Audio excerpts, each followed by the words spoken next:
Bang Alvin untuk dialog kita.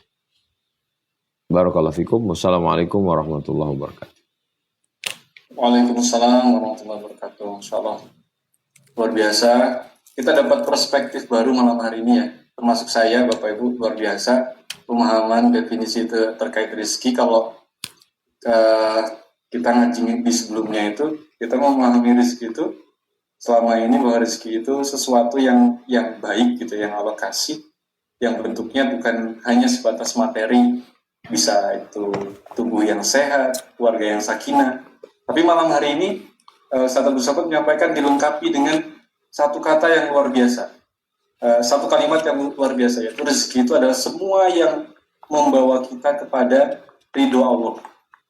Jadi Allah ngasih tubuh kita sehat, ternyata ada juga yang memakai tubuh sehatnya itu untuk maksiat. Nah, itu bukan rezeki itu. Tapi kalau Allah ngasih kita tubuh yang sehat, rezeki yang lapang berupa harta, itu kemudian kita gunakan untuk sesuatu yang Allah ridhoi, nah itu rezeki. Ya, kemudian menjawab kegelisahan kita, pertanyaan kita berkaitan dengan rezeki ini biasa. Baik, saya akan masuk ke sesi tanya jawab, Bapak Bia. Sini sudah banyak sekali yang angkat tangan, luar biasa. Oke, pertama saya persilakan Ibu Ratna dari Makassar. Oke, silakan Ibu. Dibuka mic-nya.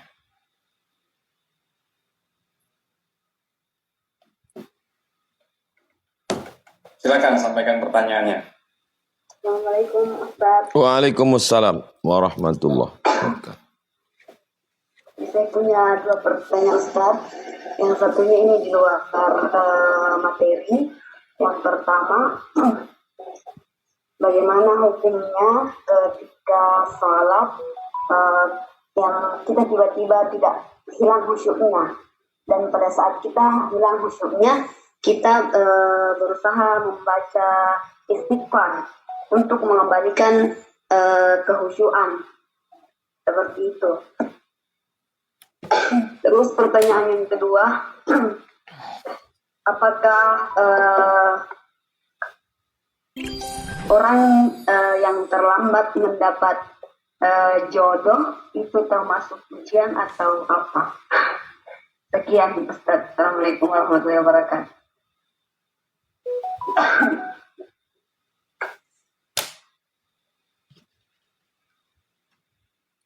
Ketika kita sedang sholat, kita sudah berusaha menjaga dari mulai niatnya, saya sholat isya, fardu, 4 rakaat, adaan, jadi makmum. Allahu Akbar. Kita baca iftitah, ada yang Allahu Akbar kabira, ada yang Allahumma ba'id, baca ta'awuz, a'udzubillahi minasyaitonirrajim, baca al-fatihah, baca ayat, masih. Tapi kemudian ketika kita sedang ruku, subhana rabbiyal azim ya bihamdi, tiba-tiba pikiran kita nggak tahu entah kemana, pas sadar lagi kita astaghfirullahaladzim.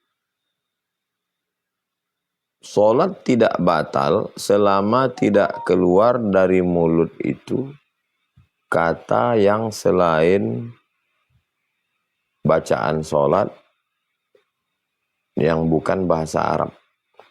Tapi kalau keluar dari mulutnya, aduh, nah itu batal. Copot, kata itu batal. Adapun dia bilang astaghfirullahaladzim, maka salatnya tidak batal. Mana dalilnya? Dalilnya sahabat Nabi membuat bacaan. Sami Allahu liman hamidah. Nabi membaca Rabbana lakal hamdu mil'us samawati wa mil'ul ardi wa mil'u ma syi'ta min syai'in ba'du. Sahabat Nabi ini membaca alhamdulillahi hamdan tayyiban katsiran mubarakan fi. Selesai sholat, karena dalam sholat nggak boleh ngomong. Selesai sholat Nabi tanya, siapa tadi yang baca alhamdulillah hamdan thayyiban katsiran mubarakan fi? Kata dia, saya. Kata Nabi, terbuka pintu langit. Turun malaikat mau mencatat doa yang kau baca tadi. Bagus sekali doamu. Hadis ini ada dalam Sahih Bukhari. Datang Imam Ibnu Hajar Al-Asqalani mengomentari hadis ini dalam kitab Fathul Bari, Syarah Sahih Al-Bukhari. Jawazu ihdathi dzikri. Boleh membaca zikir. Membuat zikir. Ghairil ma'sur fi shalah ma lam yukhalif bil ma'sur. Boleh membaca zikir yang tidak ada dalam Quran, tidak ada dalam sunnah, selama tidak bertentangan dengan Quran dan sunnah. Sedangkan dia menyebut astaghfirullah. Astaghfirullah bacaan yang ada dalam Quran. Faqultu astaghfiru rabbakum. Ada dalam hadis. Jadi sholatnya tidak batal. Kemudian tentang terlambat jodoh, terlambat rezeki. Karena jodoh adalah rezeki. Usaha sudah, ikhtiar sudah, doa sudah. Terus husnuzon sama Allah. Mungkin Allah mau jaga kita. Mungkin menurut ilmu Allah ada waktu yang tepat. Cobalah tengok, lihat orang yang menikah. Dari mulai menikah, tidak pernah merasakan kebahagiaan. Sholat nggak bisa. Puasa nggak bisa. Suami narkoba, suami mabuk, suami zina, suami.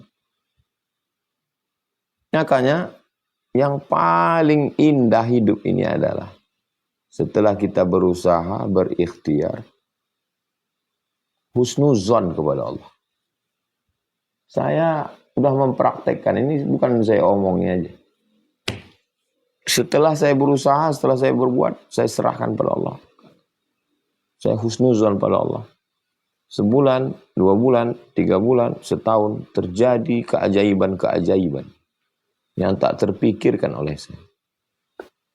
Banyak hal saya rasakan dengan berhusnuzon kepada Allah. Saya serahkan kepada Allah. Demikian. Wallahu a'lam bishawab.